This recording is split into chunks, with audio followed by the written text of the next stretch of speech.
57টি মুসলিম রাষ্ট্রের প্রধানমন্ত্রী প্রেসিডেন্টের উপর ফরজ যে তারা তাদের রাষ্ট্রে ইসলাম বাস্তবায়ন করবে, অন্যথায় কিয়ামতের মাঠে তাদেরকে জবাব দিতে হবে। কিন্তু আমি এখনো নিসাব পরিমাণ সম্পদের মালিক হইনি, জোর করে যেমন জাকাত করতে যাব না, ঠিক এখনো আল্লাহ আমাকে রাষ্ট্র ক্ষমতা দেয়নি, আমি জোর করে রাষ্ট্র ক্ষমতা দখল করতে যাব না। এটা ইসলাম সমর্থন করে না। ইসলাম কি চায়? ইসলাহ। আহমদ বিন হাম্বলকে জেলে নিক্ষেপ করলো, বলেননি বিদ্রোহ করো। সৈয়দ মুজাদ্দিদ আল ফিসানিকে জেলে নিক্ষেপ করলো, বলেননি বিদ্রোহ করো। ইবনে তাইমিয়াকে জেলে নিক্ষেপ করলো, বলেননি বিদ্রোহ করো। কি করেছেন? ইসলাহ, সংশোধনের চেষ্টা করা। আমরাও সংশোধনের চেষ্টা করব। লম্বা আলোচনা, সংক্ষেপে একটা কথা বলতে চাই। যখনই আমরা এই আলোচনা করতে চাই তখনই বলে যারা সৌদি আরবের রিয়াল খেয়েছে, পেট্রো ডলার খেয়েছে, এই জন্য এরা এইভাবে কথা বলতেছে। জেনে রাখুন, আল্লাহ আল্লাহর কসম, আল্লাহ আল্লাহর কসম, আজকে কে ক্ষমতায় আছে এটা আমরা দেখি না, কালকে ক্ষমতায় আসবে এটা আমরা দেখি না, পরশুকে ক্ষমতায় এসেছিল এটা আমরা দেখি না, কে ক্ষমতায় ছিল এটা আমরা দেখি না। যতদিন হায়াত আছে ততদিন ইকামতে দ্বীনের ব্যাখ্যা এভাবেই হবে। ইসলাম যারা মুসলমানদেরকে কাফের ফতোয়া দিয়ে হত্যা করবে আর হিন্দু মুশরিক ইহুদি খ্রিস্টানদেরকে ছেড়ে দিবে, আল্লাহ আল্লাহর কসম, আল্লাহ আল্লাহর কসম, আল্লাহ আল্লাহর কসম, আজকের পৃথিবীতে এই খারেজি জঙ্গিরা যত মুমিন মুসলিমকে কাফের ফতোয়া দিয়ে হত্যা করেছে, আমেরিকা ইসরায়েল তত মুসলিমকে হত্যা করেনি। এই জন্য আল্লাহ রাসূল তাদের বিষয়ে বলেছে, আমি যদি তাদেরকে পাই তাহলে কাতলে সামুদের মতো তাদেরকে হত্যা করব। কেন? এরা মুমিনের রক্ত নিয়ে ছিনিমিনি খেলে। সম্মানিত উপস্থিতি, তাদের দ্বিতীয় ভ্রান্তি হচ্ছে রাষ্ট্র, মুসলিম রাষ্ট্রকে কাফের রাষ্ট্র মনে করে। কাফের রাষ্ট্র, মুসলিম রাষ্ট্র কি জিনিস? মুসলিম রাষ্ট্র হচ্ছে দারুল ইসলাম, কাফের রাষ্ট্র হচ্ছে দারুল কুফর। যখন শাহুল্লাহ মুহাদ্দিস দেহলভী, শাহ ইসমাইল শহীদ যখন শাহ আব্দুল আজিজ মুহাদ্দিস দেহলভীকে গিয়ে বললেন যে এতদিন তো ভারত দারুল ইসলাম ছিল, ভারত মুসলমানদের অধীনে ছিল, 600 বছর আমরা শাসন করেছি, আজকে আমি খ্রিস্টানদের বিরুদ্ধে, ইংরেজদের বিরুদ্ধে যুদ্ধ করতে চাই, তার আগে আপনার নিকটে ফতোয়া চাই, আপনি বলেন যে ভারত দারুল ইসলাম নয়, ভারত দারুল কুফর। তখন সাথে সাথে আব্দুল আজিজ মুহাদ্দিস দেহলভী রাহিমাহুল্লাহ লিখিত ফতোয়া দিলেন যে এখন আর ভারত দারুল ইসলাম নয়, এখন ভারত দারুল কুফর হয়ে গেছে। এর মানে হচ্ছে মুসলিম রাষ্ট্র আর কাফের রাষ্ট্র। শেখ সালেহ আল উসাইমিন বলতেছেন, কোনটা মুসলিম রাষ্ট্র? কোনটা? এক, যে দেশের নেতা মুসলিম; দুই, যে দেশের অধিকাংশ মানুষ মুসলিম; তিন, যে দেশে ইসলামী সংস্কৃতি সভ্যতার প্রভাব রয়েছে, 5 ওয়াক্ত সালাত আদায়ে কোনো বাধা নেই, হজ সালাত সিয়ামে কোনো বাধা নেই, সেটা মুসলিম রাষ্ট্র। বলতে পারেন মুসলিম রাষ্ট্র অনেক অন্যায় করে, অনেক বিধান মানে না, তাহলে কি হবে? বলবো একজন গুনাহগার মুসলিম যেমন ফাসেক মুসলিম, তেমনি একজন গুনাহগার রাষ্ট্র হচ্ছে ফাসেক রাষ্ট্র। আরো একটা কথা বলি, জাকাত ফরজ, ঠিক আছে মানলাম, কিন্তু আমার টাকা নাই, এখনো নিসাব পরিমাণ সম্পদের মালিক হতে পারিনি, আমি কি জোর করে চুরি ডাকাতি করে অত সম্পদের মালিক হব যাতে আমার উপর জাকাত ফরজ হয়? এটা কি চলবে? চলবে না। জেনে রাখুন, একামতে দ্বীন বলেন, একামতে দ্বীন একটা বিরাট বিষয়, সেই বিরাট বিষয়ের একটা ছোট্ট অংশ হচ্ছে রাষ্ট্রে ইসলাম বাস্তবায়ন। একামতে দ্বীন মানে ব্যক্তিগত, পারিবারিক, সামাজিক, সকাল থেকে সন্ধ্যা, জন্ম থেকে মৃত্যু, পায়ের পাতা থেকে মাথার চাঁদি পর্যন্ত প্রত্যেক পদক্ষেপে দ্বীন বাস্তবায়নের নামে একামতে দ্বীন। তার একটা অংশ হচ্ছে রাষ্ট্রে দ্বীন বাস্তবায়ন করা। এই রাষ্ট্রে দ্বীন বাস্তবায়ন করা এই পৃথিবীর প্রত্যেক মুসলিম রাষ্ট্রের নেতার উপর ফরজ। প্রত্যেক 56-57টি মুসলিম রাষ্ট্রের প্রধানমন্ত্রী প্রেসিডেন্টের উপর ফরজ যে তারা তাদের রাষ্ট্রে ইসলাম বাস্তবায়ন করবে, অন্যথায় কিয়ামতের মাঠে তাদেরকে জবাব দিতে হবে। কিন্তু আমি এখনো নিসাব পরিমাণ সম্পদের মালিক হইনি, জোর করে যেমন জাকাত করতে যাব না, ঠিক এখনো আল্লাহ আমাকে রাষ্ট্র ক্ষমতা দেয়নি, আমি জোর করে রাষ্ট্র ক্ষমতা দখল করতে যাব না। এটা ইসলাম সমর্থন করে না। ইসলাম কি চায়? ইসলাহ। আহমদ বিন হাম্বলকে জেলে নিক্ষেপ করলো, বলেননি বিদ্রোহ করো। সৈয়দ মুজাদ্দিদ আল ফিসানিকে জেলে নিক্ষেপ করলো, বলেননি বিদ্রোহ করো। ইবনে তাইমিয়াকে জেলে নিক্ষেপ করলো, বলেননি বিদ্রোহ করো। কি করেছেন? ইসলাহ, সংশোধনের চেষ্টা করা। আমরাও সংশোধনের চেষ্টা করব। লম্বা আলোচনা, সংক্ষেপে একটা কথা বলতে চাই। যখনই আমরা এই আলোচনা করতে চাই তখনই বলে যারা সৌদি আরবের রিয়াল খেয়েছে, পেট্রো ডলার খেয়েছে, এই জন্য এরা এইভাবে কথা বলতেছে। জেনে রাখুন, আল্লাহ আল্লাহর কসম, আল্লাহ আল্লাহর কসম, আজকে কে ক্ষমতায় আছে এটা আমরা দেখি না, কালকে ক্ষমতায় আসবে এটা আমরা দেখি না, পরশুকে ক্ষমতায় এসেছিল এটা আমরা দেখি না, কে ক্ষমতায় ছিল এটা আমরা দেখি না। যতদিন হায়াত আছে ততদিন ইকামতে দ্বীনের ব্যাখ্যা এভাবেই হবে। কে ক্ষমতায় আছে কে ক্ষমতায় নাই তা আমরা দেখি না, আমরা দরবারে আলেম নই, হায়াত থাকা পর্যন্ত এভাবে ইকামতে দ্বীনের ব্যাখ্যা হবে। আর একটা কথা বলে যাই, জেনে রাখুন, মুসলিমরা যে দুইবার বিপদে পড়েছিল। যখন বাইতুল মাকদেস দখল করে নিয়েছিল ক্রুসেডাররা, তখন কোন চুটাফুটা ছুটকা ফুটকা সন্ত্রাসী জঙ্গি দলের নেতা বাইতুল মাকদেস মুক্ত করেননি। রাষ্ট্র ক্ষমতার মালিক সালাহউদ্দিন আইয়ুবী বাইতুল মাকদেস মুক্ত করেছিলেন। যখন হালাকু খা চেঙ্গিস খা মুসলমানদের মাথা কেটে মিনার বানাতো, তখন মুসলমানদেরকে হালাকু খা চেঙ্গিস খানের কবল থেকে কোন চুটাফুটা জঙ্গি দলের নেতা মুক্ত করেনি। জাহির পারভেজ খান যিনি রাষ্ট্র ক্ষমতার মালিক ছিলেন, নেতা হিসেবে তিনি মুসলমানদের মুক্ত করেছেন। এই জন্য আল্লাহ দোয়া শিখিয়ে দিয়েছেন, সুলতান আন নাসিরা, তোমরা সাহায্যকারী নেতা চাও, আল্লাহে আল্লাহর কসম, আল্লাহে আল্লাহর কসম, আল্লাহে আল্লাহর কসম। হে যারা আমাদেরকে বলো যে আমরা পেট্রোডলারের গোলাম, যারা বলো যে আমরা সরকারের গোলাম, যারা বলো যে আমরা সৌদির রিয়াল খাই, তারা কান খুলে শুনে নাও।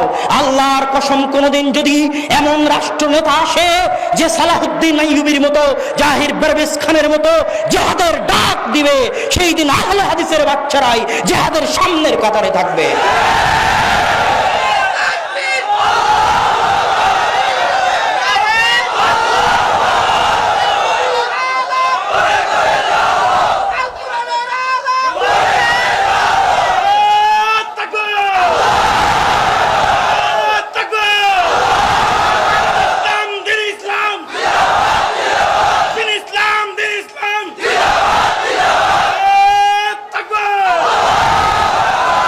আমাদের পূর্বপুরুষরা কাপুরুষ ছিল না।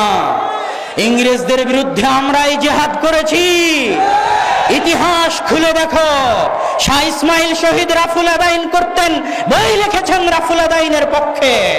শাহ ইসমাইল শহীদ আহলে হাদিস ছিলেন। মাওলানা এনায়েত আলী, মাওলানা বেনায়েত আলী আহলে হাদিস ছিলেন। রাজশাহী, মালদা, মুর্শিদাবাদে 12 বছর দিনের দাওয়াত দিয়েছেন।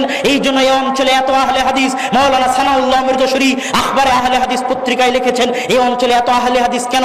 কারণ খুঁজতে গিয়ে আমি দেখলাম জিহাদের নেতা মাওলানা বেলায়েত আলী, মাওলানা এনায়েত আলী এই অঞ্চলগুলোতে 12 বছর দিনের দাওয়াত দিয়েছিলেন। আমাদের পূর্বপুরুষরা জিহাদ করে দেশ মুক্ত করেছে। কোনদিন যদি জিহাদের প্রয়োজন পড়ে, তোমরা গর্তে লুকিয়ে থাকবে, আমরাই বীরের মতো জিহাদ করবো ইনশাআল্লাহ। কথা শেষ করি। এই যে বাতিল ফিরকার বিরুদ্ধে বলতে গিয়ে অনেকেই হয়তো ভাবতে পারে যে কেন এভাবে বাতিল ফিরকার বিরুদ্ধে বলতেছি। কেন জানেন? এটা চিরদিন আহলে হাদিসদের জিম্মেদারি। আহমদ বিন হাম্বল জেলে গেছে, মুতাজিলাদের বিরুদ্ধে মুখ বন্ধ করেনি। বাগদাদের রাস্তায় মার খেয়েছে, ঘোড়ার পিঠে চড়ে পিটানো হয়েছে, কিন্তু মুতাজিলা যারা বলেছিল যে কোরআন আল্লাহর বাণী নয়, নাউজুবিল্লাহ, তাদের বিরুদ্ধে আহমদ বিন হাম্বল মুখ বন্ধ করেনি। শাইখুল ইসলাম ইবনে তাইমিয়া 8 বছর জেল খেটেছেন, 8 বার জেল খেটেছেন, জেলখানাতেই মারা গেছেন, কিন্তু বাতিল ফিরকার বিরুদ্ধে মুখ খোলা বন্ধ করেননি। আমরা যতদিন হায়াত আছে, যত পারো 1000 কোটি টাকার মামলা দাও, যত পারো 5000 কোটি টাকার মামলা দাও। আরে কিসের মানহানি মামলা? ফাঁসির কাস্টে ঝুলিয়ে দাও পারলে, কিন্তু বাতিল ফিরকার বিরুদ্ধে আহলে হাদিসের বাচ্চার মুখ এভাবেই চলবে, মরা পর্যন্ত চলবে ইনশাআল্লাহ।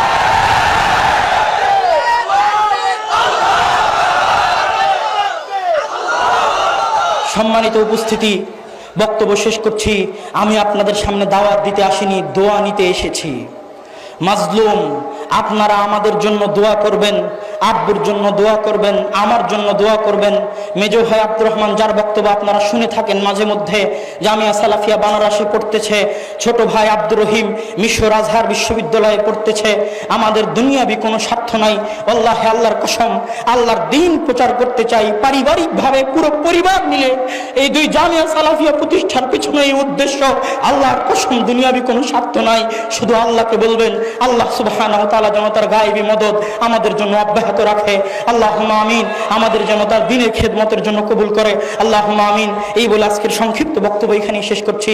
আসসালামু আলাইকুম ওয়া রাহমাতুল্লাহি ওয়া বারাকাতুহু। কিয়ামতের মাঠে তাদেরকে জাহান্নাম থেকে বের করে নেওয়া হবে যাদের অন্তরে বিন্দু মাত্র ঈমান আছে। এই সকল হাদিস প্রমাণ বহন করে। যে কাবিরা গুনাহগার ব্যক্তি কাফের নয়, বরং কাবিরা গুনাহগার ব্যক্তি এখনো মুমিন আছে। সম্মানিত উপস্থিতি, এখন কেউ যদি কাবিরা গুনাহগার মুমিনকে আমরা কি বলবো? বলবো ফাসিক মুসলিম, পাপিষ্ঠ মুসলিম, পাপাচারী মুসলিম, গুনাহগার মুসলিম, এটা বলে তাকে আমরা সম্বোধন করব, কাফের বলবো না। এখন কেউ যদি কাবিরা গুনাহগার মুসলিমকে হত্যা করে তাহলে তার কি হবে? আল্লাহ সুবহানাহু ওয়া তাআলা সূরা নিসার 93 নম্বর আয়াতে বলছেন, মান ইয়াকতুল মুমিনান মুতাআম্মিদান ফাজাযাউহু জাহান্নাম। কেউ যদি কোনো মুমিনকে হত্যা করে তাহলে তার থাকার জায়গা জাহান্নাম।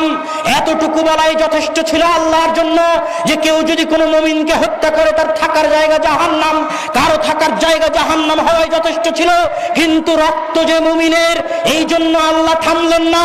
আল্লাহ বললেন খালিদান ফিহা, শুধু জাহান্নামে যাবে না, জাহান্নামে চিরস্থায়ী থাকবে। এতটুকু বলাও যথেষ্ট ছিল আল্লাহর জন্য, কিন্তু রক্ত যে মুমিনের, এই জন্য আল্লাহ থামলেন না। আল্লাহ বললেন গাযিবাল্লাহু আলাইহি, আল্লাহ তার উপর রাগান্বিত। কারো উপর আল্লাহর রাগান্বিত হওয়াটাই যথেষ্ট ছিল, কিন্তু রক্ত যে মুমিনের, এই জন্য আল্লাহ থামলেন না। আল্লাহ বললেন লানাহু, আল্লাহর অভিশাপ তার উপর বর্ষিত হোক। কারো উপর আল্লাহর অভিশাপ বর্ষিত হওয়া যথেষ্ট ছিল, কিন্তু রক্ত যে মুমিনের, এই জন্য আল্লাহ থামলেন না। আল্লাহ বললেন ওয়া'আদাল্লাহু লাহু আযাবান আযীমা, আল্লাহ তার জন্য কঠিন ও ভয়াবহ শাস্তি প্রস্তুত করে রেখেছেন শুধু একজন মুমিনকে হত্যা করার জন্য। আল্লাহ এতগুলো বিষয় বললেন, এক, জাহান্নামে যাবে, দুই, চিরস্থায়ী জাহান্নামে থাকবে, তিন, আল্লাহ তার উপর রাগান্বিত, চার, আল্লাহর অভিশাপ তার উপর বর্ষিত হবে, পাঁচ, তার জন্য আল্লাহ কঠিন শাস্তি প্রস্তুত করে রেখেছে। কেন? রক্ত মুমিনের। তাই সহিহ সুনানে তিরমিজির 1398 নম্বর হাদিস রাসূল সাল্লাল্লাহু আলাইহি ওয়াসাল্লাম বলছেন, লাওয়ান্না আহলাস সামাই ওয়াল আরদি ইশতারাকু ফি দামি মুমিনিন, জেনে রাখো যদি আসমানের সকল ফেরেশতা, দুনিয়ার সকল মানুষ, সকল জিন, আদম থেকে নিয়ে কিয়ামত পর্যন্ত সকলে মিলে, সকল ফেরেশতা মিলে, সকল জিন মিলে আমার একজন মুমিন বান্দাকে হত্যা করে, লা তাকবাহুমুল্লাহু লাহুম জামিআন ফিন-নার, তাহলে সকল মানুষকে, সকল জিনকে, সকল ফেরেশতাকে আল্লাহ একসাথে জাহান্নামে নিক্ষেপ করতে দ্বিধা করবেন না। রক্ত মুমিনের। তাই আর এক হাদিসে রাসূল সাল্লাল্লাহু আলাইহি ওয়াসাল্লাম বলছেন, লা যাওয়ালুদ দুনিয়া আও লাহাদামুল কাবা আহওয়ানু ইনদাল্লাহি মিন দামি মুমিনিন, আল্লাহ সুবহানাহু ওয়া তাআলার নিকটে কাবা ঘরের চাইতেও, সারা দুনিয়ার চাইতেও একজন মুমিনের দাম বেশি। সম্মানিত উপস্থিতি, কিন্তু দেখবেন আজকের এই খারিজিরা, জঙ্গিরা এই মুমিনদেরকে কাফের ফতোয়া দিয়ে হত্যা করতেছে। এটাই আল্লাহ রাসূল বলে গেছে। সহিহ বুখারীর 3611 নম্বর হাদিস খুলে দেখুন। সহিহ বুখারীর এই মর্মে 3টি হাদিস বিস্তারিত আছে, পড়ে দেখুন। রাসূল সাল্লাল্লাহু আলাইহি ওয়াসাল্লাম বলছেন, অচিরে একদল জামাত বের হবে,